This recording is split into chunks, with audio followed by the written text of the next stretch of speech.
வந்து அந்த சாதுவ வந்து அழைச்சிட்டு வாங்க அப்படின்னு சொன்னோன்னா, சாது வந்து நிற்கிறாங்க. அவங்கள பார்த்து எல்லாருமே அதிர்ச்சி அடைகிறாங்க. உடனே அந்த சாது கிட்ட கலெக்டர் கேட்குறாங்க, "நீங்க அங்க தான் இருக்கீங்களா எப்பவுமே?" அப்படின்னு சொல்லிட்டு, "கோயில்ல தான் இருக்கீங்களா?" அப்படின்னு சொல்லிட்டு சொன்னோனே, "ஆமாங்க. நாங்க அந்த கோயில்ல தான் வந்து எப்பவுமே இருப்போம்.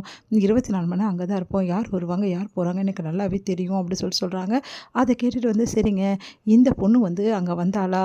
அப்படின்னோனே, அதிர்ச்சி அடைகிறாங்க அவங்க. உடனே வந்து, "இந்த கல்யாணம் நடந்ததா?" அப்படின்னு சொல்லிட்டு கேட்குறாங்க. உடனே வந்து அந்த சாது வந்து அப்படியே பார்க்குறாங்க. அவருக்கு வந்து அந்த சாது வந்து சொன்னார்னா, கல்யாணம் நடக்கலன்னு சொல்லிட்டு, அதுக்கப்புறம் வந்து சிவா என்னை விட்டு பிரிஞ்சிடுவாரு. சிவா என்னை விட்டு பிரிஞ்சுட்டா, டாக்டர் இல்லாத வாழ்க்கை எனக்கு வேணவே வேணாம். அந்த நிமிஷமே நான் டாக்டர் இல்லாத வாழ்க்கைய இந்த உலகத்தில இருக்க மாட்டேன் அப்படின்னு சொல்லிட்டு சிந்து வந்து மனசுலயே சொல்லிட்டுருக்காங்க. அடுத்து வந்து, "சொல்லுங்க, இந்த பொண்ணுக்கு ஓட கல்யாணத்த நீங்க பார்த்தீங்களா? இந்த கல்யாணத்த நீங்க பார்த்தீங்களா?" அப்படின்னோனே அதிர்ச்சியா அப்படியே பார்க்குறாங்க. சொல்லுங்க." அப்படின்னோனே, "ஆமா மேடம் பார்த்தோம்." அப்படின்னோனே அதிர்ச்சி அடைகிறாங்க. "நீங்க என்ன சொல்றீங்க? நிஜமா?" "ஆமாம். இந்த பொண்ணுக்கு கல்யாணம் நடந்தது உண்மை.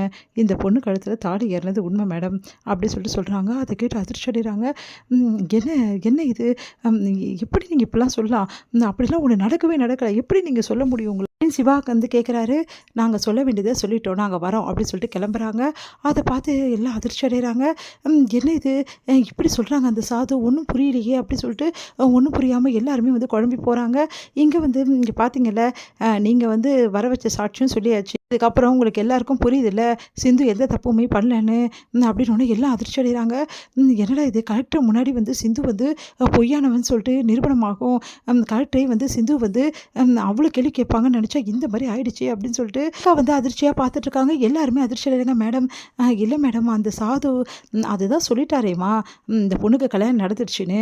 அப்புறம் என்ன பேச்சு வேண்டி கிடக்குது?" "இல்ல மேடம், நான் வந்து மறுபடியும் கூப்பிட்டு அதெல்லாம் ஒண்ணும் தேவையில்லை. எல்லாம் நிரூபணம் ஆயிடுச்சு. சிந்து மேல எந்த தப்பு இல்லன்னு இப்போ அது புரிஞ்சுக்கிட்டீங்களா? இல்ல சிந்துவ ரிலீஸ் பண்ணுங்க.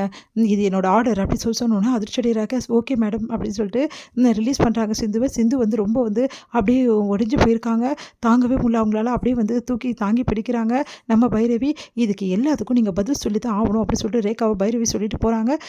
ரேகாவுக்கு ஒரே குழப்பமா இருக்கு. என்ன அந்த சாதுக்கள் வந்து எப்படி பொய் சொல்ல முடியும்? அவங்கலாம் பொய் சொல்லாதாங்கன்னு கேள்விப்பட்டுருக்கேனே.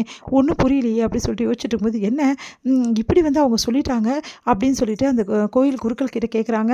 உடனே வந்து அதிர்ச்சி அடைகிறாங்க கோயில் குருக்கள்.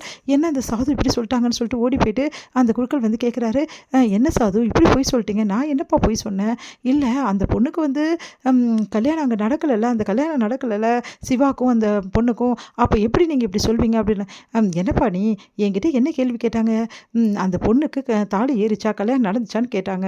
ஆமா, என் கண்ணு முன்னாடி பார்த்தோம். அந்த பொண்ணுக்கு கழுத்துல தாலி ஏறுனத. அத தான் நாங்க சொன்னோம்.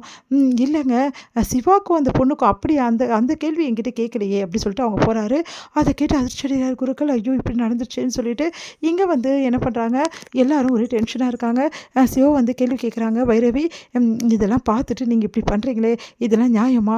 ஆனா இதுக்கு எல்லாத்துக்கும் உங்களுக்கு தண்டனை கண்டிப்பா கிடைக்கும் அப்படி சொல்லிட்டு போறாங்க. கேட்ட உடனே சிவா வந்து வார்ன் பண்றாங்க. என்ன சார் இப்படி இருக்கீங்க நீங்க? உங்களுக்காக சிந்து என்னமெல்லாம் பண்ணியிருக்காங்க. இந்நேரம் நீங்க வேலையில இருக்க காரணமே சிந்து தானே.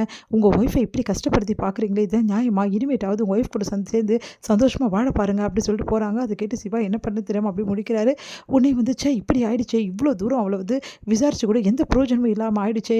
அப்படி சொல்லிட்டு ரேகா டென்ஷன் ஆகுறா. பொண்ணு எப்படிப்பட்டவன்னு சொல்லிட்டு இப்போவாவது உங்களுக்கு எல்லாரும் புரியுதுல்ல. இப்படி என் பொண்ண வந்து வேதனைப்படுத்துறீங்க நீங்கலாம் மனுஷங்களா? அப்படின்னு சொல்லிட்டு சிந்துவோட அப்பா, அம்மா 2 பேருமே வந்து செமையா டென்ஷனா இதுல கத்துறாங்க. மகா வந்து, "ச்சே, இப்படி ஆயிடுச்சு." அப்படின்னு சொல்லிட்டு டென்ஷனா பார்த்துட்டு இருக்காங்க சிந்துவ. "இவ தப்பிச்சிட்டாளே." அப்படின்னு சொல்லிட்டு வந்து ஸ்னேகா கிட்ட சொல்றாங்க. "என்னையும் டாக்டர் எப்பவுமே உன்னால பிரிக்க முடியாது." அப்படின்னு சொல்லிட்டு